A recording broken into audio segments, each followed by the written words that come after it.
Guys, kung active ang inyong posing shoulder at sumasakit po ang inyong braso hanggang balikat, ay kailangan na po nating magbanat ng ating mga ugat. O ganito lang po ang gawin natin. Kung may tumasakit na po, isa, then, tikom, and then, i-twist lang po ninyo.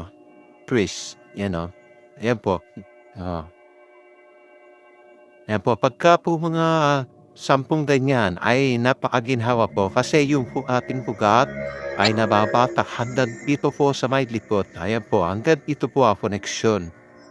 Napaka-importante po niyan na magbatak po ng ugat kasi yan pong po si shoulder, yan po ay lumiliit ang ating mga ugat.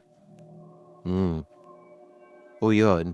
Kung saan po yung part na masakit, doon po ninyo pukusan. Yan po. Hanggang dito po ang koneksyon niyan. Hanggang dito ang koneksyon po ng pagbabanat ng ugat na ganyan.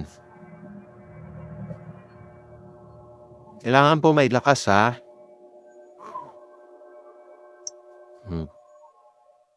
Simple lang po siya pero napakabisa po niyan para po hindi po matuluyang manigas ang inyong mga braso at tuluyan pa rin po siyang may lakas. Hindi po manghihina. Thank you for watching.